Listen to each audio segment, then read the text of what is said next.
Welcome everyone to Vedayu channel. This is a channel dedicated for human well-being. This is a destination for health, happiness and well-being.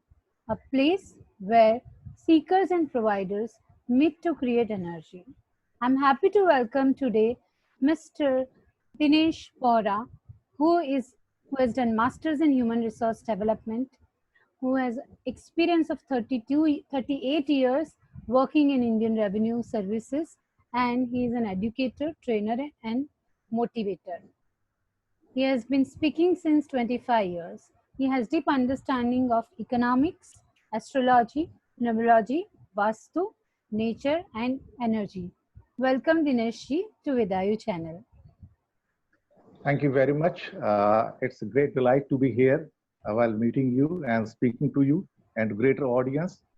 And I think uh, this is a great opportunity for us to sit together and speak to the people who want to know about the nature and the energy. I think it will be a delightful experience for me. And thank you very much. Thank you Dinesh ji. So let's start with nature. What according to you is nature? It's a very pertinent question, very nice question. And the language will be English, I believe so, or you can mix up.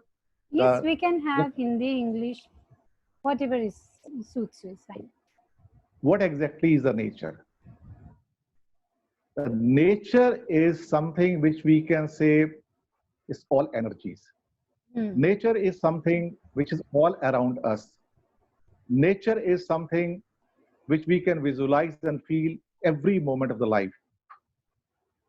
I think if we start with our, you can say, daily requirements or desires and everything, I think everything in our body we can connect with something outside world. That is the nature. Nature means your physical world, nature means your physiological world, nature means the external beautiful world, nature also means your mountains, rivers, ponds, everything. ऐसा क्या है जिसको आप महसूस नहीं कर सकते? चाहे आपके वो तालाब हो, नदियां हो, पहाड़ हो, जंगल हो, पेड़ हो, जो भी हो.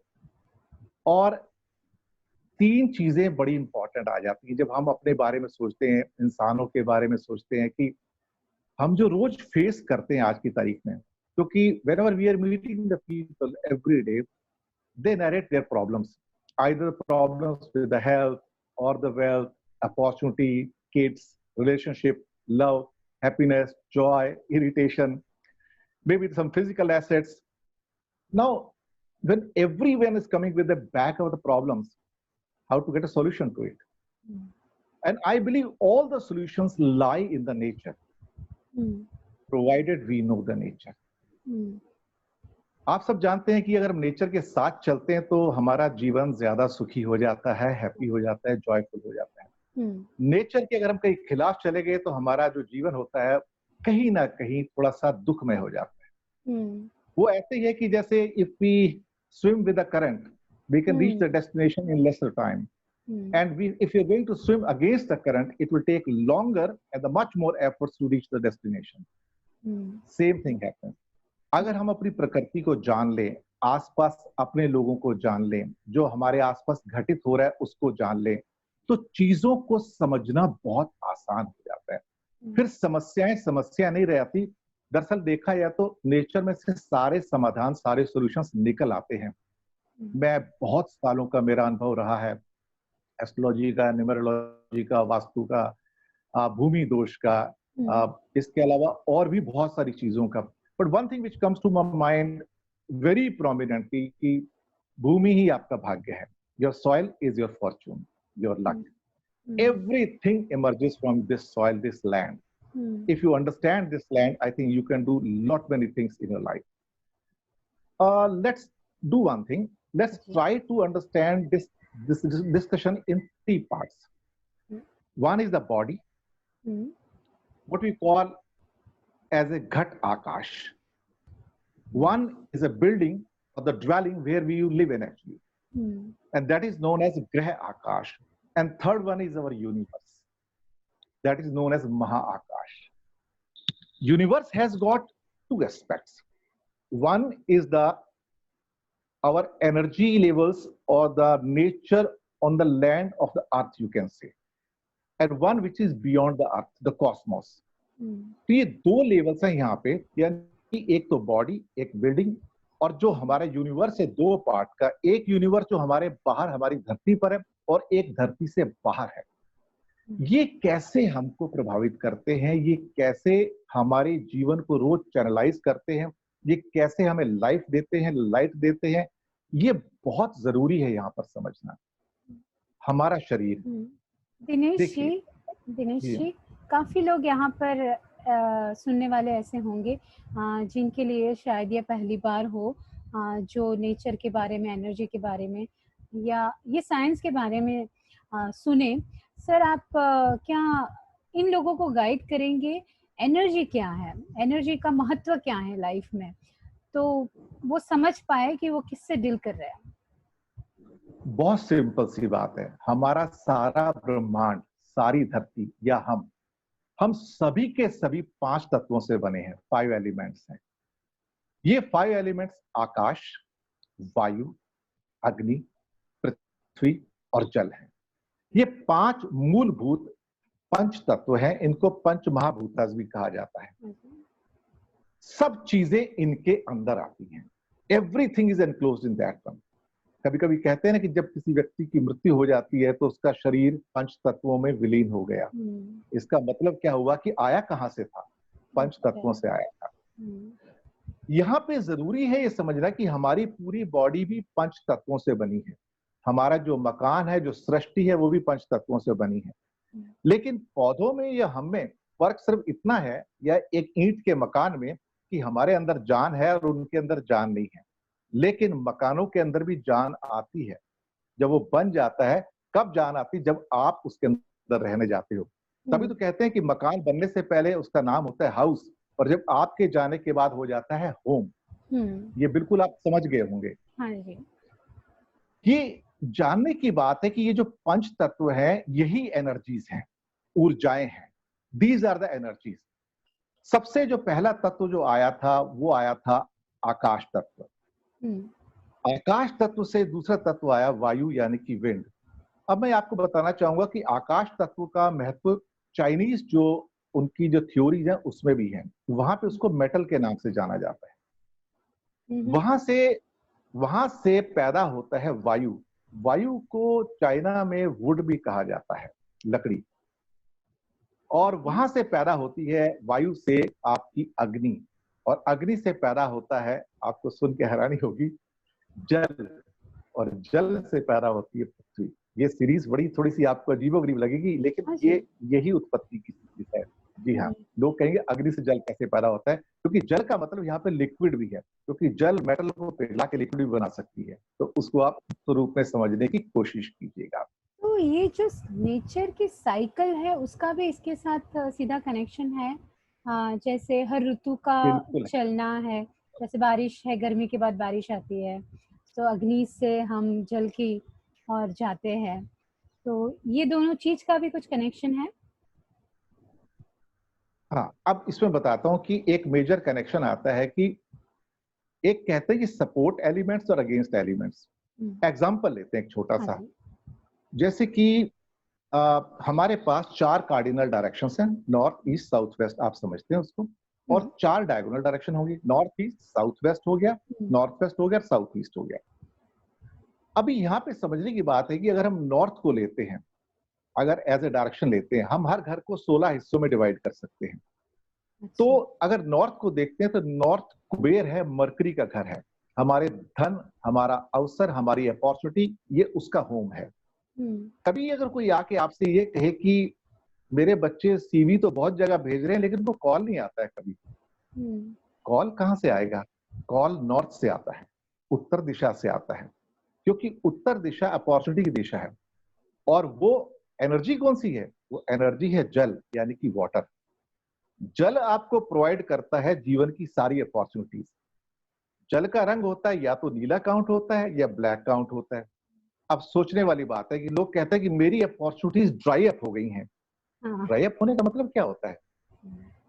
ड्राई अप होने का मतलब क्या होता है कि अपॉर्चुनिटीज मेरे पास आ नहीं रही हैं। मैं क्या करूं अल्टीमेटली। अभी यहाँ पे मैंने बात की कि कौन सा एलिमेंट किसको सपोर्ट कर रहा था, कौन सा किसके अगेंस्ट जाता है, एक एग्जांपल इसी का दे रहा हूं मैं। अभी पानी का दुश्मन कौन है? सोचिए, प्रकृति के अंदर अग्नि। अग्नि और पानी दोनों दुश्मन आपस के। पानी का रंग नीला, अग्नि का रंग लाल। अब सोचिए, अगर उत्तर दिशा में आपके घर में जहां नीला रंग होना चाहिए था अपॉर्चुनिटीज को बढ़ाने के लिए, वहां कहीं अग्नि का लाल रंग आ गया, उसका गुलाबी भी काउंट किया जाता है, पर्पल भी काउंट करते हैं, मैरून भी काउंट करते हैं, तो अग्नि पानी को सुखा देगी। पानी का मतलब आपकी अपॉर्चुनिटी सूख गई। तो आप सोचिए, अगर कहीं आपके घर में गलती से वहां पे लाल रंग का पेंट आ गया, सपोज कीजिए, या मैरून कलर का पेंट आ गया, या अपने शौक से आपने गुलाबी रंग का पेंट करवा लिया वहां पर, तो ये समझ लीजिए आपकी सारी अपॉर्चुनिटी ड्राई अप हो जाएंगी। आपके धन के आने के रास्ते ड्राई अप हो जाएंगे वहां पर। और फिर आप कहेंगे कि मेरा पैसा रुक गया है, मेरा पैसा भी नहीं आ रहा है, मैं क्या करूं। ये एलिमेंटल जो कॉन्फ्लिक्ट्स हैं, इनको ध्यान में रखना चाहिए, क्योंकि ये एलिमेंट्स एक दूसरे के दुश्मन भी हैं और सपोर्टर भी हैं। ये एनर्जी है। अग्नि भी ऊर्जा है, जल भी ऊर्जा है। हमारे पेट के अंदर, स्टमक के अंदर जो खाना हमारा पकता है, वो किस चीज से पकेगा? It gets digested by fire only. वो फायर क्या है? वही जो फायर बाहर है, वही जो फायर हमारे स्टमक के अंदर। फायर तो एक ही होती है। तो फायर का मतलब पैसा भी होता है ना, आपको बताऊं। ऐसे ही अग्नि वाली जगह, जैसे कि साउथ ईस्ट हो गई या साउथ हो गया, वहां पे अगर कहीं आपने ब्लू कलर का पेंट करवा दिया अपने घर में, तो एनर्जी कॉन्फ्लिक्टिंग हो गई। इसलिए मैं बार बार कहता हूं कि अगर आप एनर्जी को समझेंगे, नेचर को समझेंगे और उसके रास्ते पे चलेंगे, तो आपके धन कुबेर के रास्ते खुल जाते हैं और आपकी परेशानियां ऑटोमेटिक कम हो जाती हैं। अक्सर मैं आपको बताऊं कि लोग जब इंटीरियर कराते हैं घरों में, और बच्चों के कहने पे या खुद की चॉइस से अलग अलग रंग भी करवा लेते हैं, वहीं से उनके घर में उसी दिन से प्रॉब्लम स्टार्ट होती है। आप सोचिए। मेरे दिनेश सामने जी, एक ऐसा केस आया था। ये चीज जी, को अगर हम लॉजिकली समझाना चाहें, साइंटिफिक वे से, तो जी, कैसे समझ सकते हैं हम जी। कलर का, सिंपल सी बात है। डायरेक्शन का इस बात से तो कोई महत्व? बिल्कुल, हाँ। इस बात को हम ऐसे समझते हैं। सबसे पहले हम थोड़ा-सा जानकारी करते हैं कि डायरेक्शंस क्या होती हैं, हाँ जी। दिशाएँ क्या होती हैं। जो हमारी पृथ्वी है, हम्म जो अर्थ है, अर्थ के ऊपर जब हम 4 कार्डिनल डायरेक्शंस की बात करते हैं, नॉर्थ, ईस्ट, साउथ, वेस्ट की, तो उसका मतलब क्या होता है? ये भी ऊर्जाएँ हैं सारी की सारी। इसको समझने की कोशिश करते हैं। सबसे पहले नॉर्थ साउथ को लेते हैं। नॉर्थ और साउथ क्या, हमने क्या अपना मन किया और किसी भी एक कॉर्नर को नॉर्थ मार्क कर दिया? धरती तो गोल है ना, तो हम क्या कहीं भी उसको मार्क कर दें कि ये नॉर्थ है? नहीं। धरती के 2 रियल मैग्नेटिक पोल्स हैं। धरती एक एक्सिस के ऊपर चलती है, उस एक्सिस के ऊपर रोटेट करती है। ये इमेजिनरी एक्सिस है, लेकिन वो जो एक्सिस है, उसका जो टॉप पार्ट है, उसको नॉर्थ पोल कहा जाता है, और जो बॉटम पार्ट है, उसको बेसिकली साउथ पोल कहा जाता है। ये दोनों मैग्नेटिक पोल्स हैं, देखा जाए तो दोनों के दोनों मैग्नेटिक पोल्स हैं। अब ये magnetic poles scientifically proven poles हैं। ऐसा नहीं कि इसको हमने सिर्फ बोल दिया कि मैग्नेटिक पोल्स हैं। ये प्रूवन है, और सारे साइंटिस्ट इस बात को मानते हैं कि ये नॉर्थ पोल है, ये साउथ पोल है, ये धरती के मैग्नेटिक पोल्स हैं। तो ये 2 हमारे पास ऊर्जाएं आती हैं, जिसको कहते हैं मैग्नेटिक ऊर्जा, यानी कि चुंबकीय ऊर्जा। अब ये अर्थ की एनर्जीज हैं, इसको कहते हैं। अगर हम ईस्ट और वेस्ट पे आते हैं, तो ईस्ट और वेस्ट कहां से आते हैं? हम किसको ईस्ट मानते हैं? ईस्ट हम उसको मानते हैं जहां से सनराइज होता है, और वेस्ट उसको मानते हैं जहां सनसेट होता है। ये 2 हमने पॉइंट मार्क कर दिए, लेकिन वो हर जगह के लिए दोनों पॉइंट अलग है, क्योंकि पृथ्वी रोटेट होती है। अब सूर्य उदय होता है, सूर्य अस्त होता है। क्या सूर्य उदय होता है या अस्त होता है? सूर्य एनर्जी है, उस एनर्जी की वजह से धरती के ऊपर हमारा जीवन है। अब प्रश्न ये पैदा होता है कि क्या सूर्य उदय होता है? नहीं, सूर्य उदय नहीं होता। हमें लगता है क्योंकि धरती रोटेट करती है कि हाँ, जब रोशनी आ रही होती है सूर्य की हमारे ऊपर, तो हमें लगता है कि सूर्य उदय हो गया है, क्योंकि हमारे यहाँ सूर्य उदय हुआ तो कहीं और सूर्य अस्त हो गया है धरती के दूसरे पार्ट में जाके। तो सूर्य अपनी जगह फिक्स है, वो तो ना अस्त हो रहा है ना उदय हो रहा है, लेकिन हमारे रोटेशन के हिसाब से एक इवेंट हो रही है जिसको हम कहते हैं कि हाँ अब उदय हो रहा है। लेकिन जैसे ही सूर्य की रोशनी आती है तो हमारे जीवन के अंदर प्रक्रिया शुरू हो जाती है, वो ऊर्जा है। और उसकी वजह से हमने जो दो चीजें मार्क की हैं ईस्ट और वेस्ट की, वहां पे एनर्जी पैदा होती है, जिसे कॉस्मिक ऊर्जा कहा जाता है। हमारे जीवन में इन ऊर्जाओं का खेल है सारा। एक कॉस्मिक ऊर्जा जो ऊपर सितारों से आती है, और एक मैग्नेटिक ऊर्जा जो पोल से आती है। ये 5 तत्व, इसके अलावा यहाँ पर और कुछ नहीं है। इन्हीं के कॉम्बिनेशन है। जैसे शतरंज के गेम में 64 आपके पीसेस रहते हैं और वहां पे खाने, उसके अंदर आप गेम खेलते रहते हैं अपने सब पीसेस लेके, और अनगिनत पीसेस बन जाते हैं। यहाँ भी अनगिनत उसके कॉम्बिनेशन बन जाते हैं। लाइफ के कॉम्बिनेशन वहीं से निकलते हैं। किसी के पैसे कम आ रहे हैं, किसी की अपॉर्चुनिटी नहीं है, किसी के बच्चों को एडमिशन नहीं मिल रहा है, कोई बीमार है, कोई हॉस्पिटल में चला गया है, कोई जिसे कहा जाए कि रिलेशनशिप की प्रॉब्लम है, लव की प्रॉब्लम है, या हेल्थ की प्रॉब्लम है, कोई भी समस्या है, ये सारी की सारी जो नेचर से निकली हुई जो ऊर्जाएं हैं, ये वहां से पैदा। जैसे कि नॉर्दर्न हेमिस्फीयर के अंदर नॉर्दर्न साइड में सिर रख के कभी नहीं सोना चाहिए, क्योंकि वहां से जो मैग्नेटिक आपकी रेज निकलती हैं वो आपकी बॉडी को हार्म करती है। सारा खेल ऊर्जाओं का है, एनर्जी का है। हम तत्वों की भी बात कर लेंगे, हम कॉस्मोस की भी बात कर लेंगे, हम मैग्नेट की भी बात करेंगे। निकल क्या रहा है उनसे? Radiation, energies. ये सारा खेल उसका है। अगर इसको थोड़ा समझेंगे, वैज्ञानिक तरीके से समझेंगे, तो जीना आसान हो जाता है। तो मैग्नेटिक पोल्स यानी कि नॉर्थ एंड साउथ रियलिटी है वैज्ञानिक तरीके से। ईस्ट और वेस्ट दो घटनाएं हैं, रियलिटी है वैज्ञानिक तरीके से। इसमें कोई मिथ्या नहीं है, ये साइंस है, प्रूवन साइंस है कि हाँ ये 4 दिशाएं हैं, और 4 दिशाओं के बीच में जो 4 और जो डायगोनल डायरेक्शंस आ जाती हैं, वो भी एक तरह से कहा जाए, और उनका अपना महत्व है। आपने शायद एक बात कही थी बीच में, कलर्स। अब एक शब्द आपने उठाया था आपके प्रश्न में, कलर्स का। तो क्या कलर से भी इनका कुछ नाता है? दिशाओं का कलर से नाता है, और जो पंच तत्व हैं उनका कलर से नाता है। एग्जाम्पल के लिए सबसे पहला तत्व लेते हैं आकाश, जिसको महातत्व कहा जाता है, क्योंकि सब चीजें वहां से पैदा हुई, ब्रह्मांड से पैदा हुई। उसका कलर माना जाता है व्हाइट या लाइट ग्रे। पानी का रंग नीला या काला। जी दिनेश जी, हम कलर्स के बारे में अपने नेक्स्ट सेशन में बात करेंगे, और उसके पहले आप हमारे सुनने वाले को ये आज जो सिचुएशन चल रही है दुनिया में, कुछ अगर आप बताना चाहेंगे, your message to the world about current corona situation. इसके बारे में मैंने एक वीडियो 2 जनवरी को भी मैंने पोस्ट किया था, 2020 का भविष्य, न्यूमरोलॉजिकल कैलकुलेशन के ऊपर, और इसी महीने 3-4 वीडियोस मैंने पोस्ट किए हैं एक्चुअली देखा जाए तो।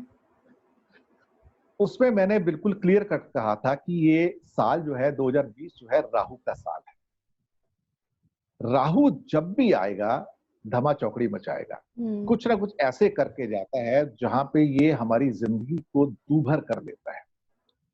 इससे पहले अगर 9 साल देखें, 2020 से 2011 के अंदर बहुत विनाश करके गया था। उससे पहले करीब करीब ये 2002 के अंदर बहुत विनाश करके गया था, और इन्हीं दौरान में आप पुराने टाइम में देखेंगे तो कहीं ना कहीं तब सार्स आया था चाइना से निकल के। राहु हमेशा कुछ ना कुछ अनसर्टेन लेके आता है, और मैंने 2 जनवरी को प्रेडिक्शन किया था कि यहाँ पर ये साल बहुत टॉपसी टर्वी रहेगा। इस साल में बहुत चीजें ऐसी होंगी जो अनएक्सपेक्टेड होंगी, तकलीफ वाली होंगी। अब हमारी समस्या है कि हम इस साल को फास्ट फॉरवर्ड नहीं कर सकते। हमारे पास कोई ऐसा टूल नहीं है कि जिसमें अगले आने वाले 8 महीनों को हम समाप्त कर दें, तो पॉसिबल नहीं है। लेकिन आपका प्रश्न भी वाजिब है, तो क्या परिस्थितियां ऐसी रहेंगी? नहीं, मौसम बदलते हैं, परिस्थितियां भी बदलती हैं। पिछले महीने के वीडियो में मार्च एंड के अंदर मैंने कहा था कि जो वर्स्ट महीना रहेगा इस साल का वो अप्रैल रहेगा। ये अप्रैल से बुरा महीना नहीं रहेगा। जो अभी 4 दिन में राहु की जगह चेंज होगी, उससे कुछ फर्क पड़ेगा? फर्क पड़ेगा। इसके बारे में मैंने बताया था, अभी फिर बताता हूँ आपको मैं। 4 नंबर का महीना है, 4 नंबर का साल है, मैक्सिमम विनाश हो गया, डबल कॉम्बिनेशन हो गया राहु का। अब आज हो गई 25-26 तारीख समझो हो गई, 4 दिन बचे हैं। और कल रात को ही मैंने एक पोस्ट किया था जिसमें मैंने कहा था कि 5वां महीना मरकरी का महीना है, बुध का महीना है। 5 नंबर का मतलब बुध होता है और 6 नंबर होता है वीनस यानी कि शुक्र। अब यहां पर क्या होता है कि मरकरी और वीनस हमेशा इंडिया को सपोर्ट करते हैं। इंडिया है नंबर 3 एक्चुअली। 3 नंबर को मरकरी करता है सपोर्ट और 6 नंबर भी सपोर्ट करता है। तो उस हिसाब से 2021 और 2022 तो बेहतरीन साल है ही, इसमें कोई शक वाली बात है नहीं। इंडिया का रिवाइवल भी है, लेकिन इस साल को क्या करें? तो मैंने ये कहा था कि 3 फेजेस बताई थी, एक 15 से 25 जो अभी गुजर गई। मैंने कहा था यहाँ पे जो पोटेंशियल लॉसेस हैं, आप पोटेंशियल लॉस का मतलब है कि अगर हम कोशिश नहीं करते थे तो जहां हमारे पास 8 लाख केसेस होते थे, अब 25,000 केस है। तो हमने पोटेंशियल लॉसेस को कम कर लिया वहां पे, ठीक है। पोटेंशियल डेथ को भी हमने कम किया। लोग कहेंगे बढ़ तो रहे, केस बढ़ रहे हैं, लेकिन पोटेंशियल लॉसेस को हमने कम किया। अब दूसरी फेज थी 25 से लेके 5 तारीख की, 5 मई तक की। यहां पे आप देखेंगे कि ये कंटेनमेंट और ज्यादा हो जाएगा और डबलिंग की जो खासतौर से रेशो है और लंबी हो जाएगी। अभी 10 दिन में डबल हो रहे हैं केसेस, अब इसके बाद 14-15 दिन पे आ जाएंगे डबल होने में, या 20 दिन पे आ जाएंगे। और मरकरी के महीने में आप पाएंगे कि ईजिंग डाउन भी हो रहा है लॉकडाउन का, लोग बाहर भी निकल पाएंगे। और मुझे हैरानी नहीं होगी कि ये मई का महीना, मरकरी का महीना, जाते जाते आपको फ्लाइट्स भी देके जाएगा, ट्रांसपोर्ट भी देके जाएगा, खुले हुए ऑफिस भी देके जाएगा और बहुत कुछ देके जाएगा, क्योंकि ये मरकरी है। ठीक है, ये 2021 के साल वाला मरकरी नहीं है, 2020 के साल वाला मरकरी है। इंटेंसिटी कम रहेगी लेकिन देकर जाएगा, रिजल्ट रहेगा। ये मैंने कहा भी है। ये आपके लिए पॉजिटिव बात है बिल्कुल। और आप बिल्कुल भरोसा रखिए कि 5 तारीख के बाद नहीं, बल्कि 30 और 5 के बीच के दौरान ही कुछ ना कुछ न्यूमरोलॉजिकली आप देखेंगे कि यहाँ पे और ईज डाउन होने जा रहा है, चीजों में और आपको थोड़ा सा क्या कहते हैं कि सहूलियत मिलेगी। And there is no need to get panicked absolutely, because things are going to improve for India from here on. It will not explode. This is my reading and it's already on the channels and I stated about it. So let people be assured about it that good days will be coming. Of course, difficulties are there, social distancing is there, the containment is there. Some of the red zones will remain red for some more time. It will take little bit more time. But overall, India will improve and the ranking will improve, the things will improve, and May will be a pleasant month because gradually every day will improve. That's my prediction. Dinesh ji, बहुत बहुत शुक्रिया, आप हमारे साथ ये studio पे, वेदायु studio पे आए, लोगों को ज्ञान दिया और हम फ्यूचर में आपसे काफ़ी सीखते रहेंगे। नेक्स्ट सेशन में हम कलर थेरेपी के बारे में आपसे, कलर्स के बारे में, दिशाओं के बारे में आपसे जानेंगे। और हम चाहते हैं कि आप हमेशा वेदायु के साथ जुड़े रहिए, लोगों को आपके ज्ञान से लोगों को फायदा होता रहे। Thank you so much. Thank you everyone. Thank you for listening to this show. And I especially thank Dinesh and all the supporters who have been here looking forward for more videos with you all. Thank you so much. Thank you, Dinesh. Thank you very much. Thanks a lot. Bye.